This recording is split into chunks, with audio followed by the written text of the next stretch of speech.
राधे राधे भक्तों, आज हम करेंगे आसो दूज व्रत कथा। वैशाख, आषाढ़ तथा माघ के महीनों के अंतर्गत किसी रविवार को आस माई की पूजा का विधान है। यह व्रत कार्य सिद्धि के लिए किया जाता है। अधिकतम बाल बच्चे वाली महिलाएं इस व्रत को करती हैं। इस दिन भोजन में नमक का प्रयोग वर्जित होता है। तांबूल पर सफ़ेद चंदन से पुतली बनाकर 4 कोड़ियों को रखकर पूजा की जाती है। इसके बाद चौक पूर कर कलश स्थापित करते हैं। उसी के समीप गोटियों वाला मांगलिक सूत्र व्रत करने वाली महिला रखती है। फिर भोग लगाते समय इस मांगलिक सूत्र को धारण करती है।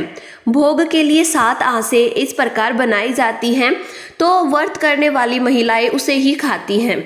इसके बाद घर का सबसे छोटा बच्चा कोड़ियों को पट्टे पर डालता है। स्त्री उन कोड़ियों को अपने पास रखती है और हर वर्ष इनकी पूजा करती है और फिर आसमाई की कथा सुनती है। तो भक्तों, आइए शुरू करते हैं आसमाई दूज की कथा।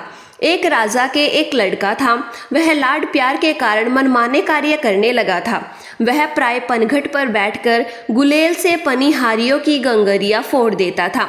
राजा ने घोषणा कर दी कि कोई पनघट पर मिट्टी का घड़ा लेकर ना जाए। तब सभी स्त्रियां पीतल या तांबे के घड़े लेकर जाने लगी। अब राजा के बेटे ने लोहे व शीशे के टुकड़ों से पनिहारियों के घड़े फोड़ना शुरू कर दिया। तब राजा बहुत ही क्रोधित हुआ तथा अपने पुत्र को देश से बाहर निकाल दिया। राजकुमार घोड़े पर बैठकर वन में चला गया। राह में उसकी भेंट 4 वृद्ध स्त्रियों से हुई। अकस्मात राजकुमार का चाबुक गिर गया। उसने घोड़े से उतरकर चाबुक उठाया तो वृद्ध स्त्रियों को लगा कि यह हमें प्रणाम कर रहा है, किंतु समीप पहुंचने पर उन चारों स्त्रियों के पूछने पर राजकुमार बताता है कि उसने चौथी बुढ़िया आसमाई को प्रणाम किया है। इस पर आसमाई बहुत ही प्रसन्न हुई तथा उसे 4 कोड़ियाँ देकर आशीर्वाद दिया कि जब तक ये कोड़ियाँ तुम्हारे पास रहेंगी तुम्हें कोई हरा नहीं सकेगा। समस्त कार्यों में तुम्हें सफलता मिलेगी। आसमाई देवी का आशीर्वाद पाकर राजकुमार आगे चल दिया। वह भ्रमण करता हुआ एक देश की राजधानी में पहुंचा। वहां का राजा जुआ खेलने में बहुत ही प्रसिद्ध था।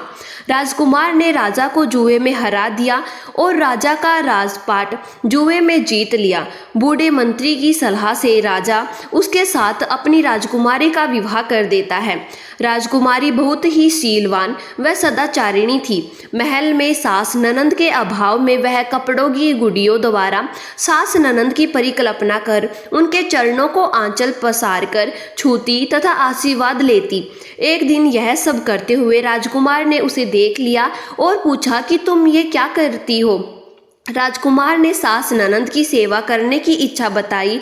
इस पर राजकुमार सेना लेकर अपने घर चल दिया। अपने पिता के यहाँ पहुँचने पर उसने देखा कि उसके माँ बाप निरंतर रोते रहने से अंधे हो गए। पुत्र का समाचार पाकर राजा रानी बहुत ही प्रसन्न हुए। महल में प्रवेश करने पर बहू सास के चरण स्पर्श करती है। सास के आशीर्वाद से कुछ दिन बाद वह एक सुंदर बालक को जन्म देती है।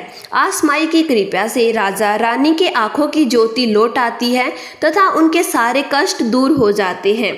तो भक्तों, बोलिए आसमाई की जय हो। भक्तों, अगर आपको आसमाई की व्रत कथा अच्छी लगी हो तो प्लीज़ हमारे चैनल को सब्सक्राइब जरूर करें ताकि आने वाली हर वीडियो की नोटिफिकेशन आपके पास समय से पहले पहुँचे। जय माता दी।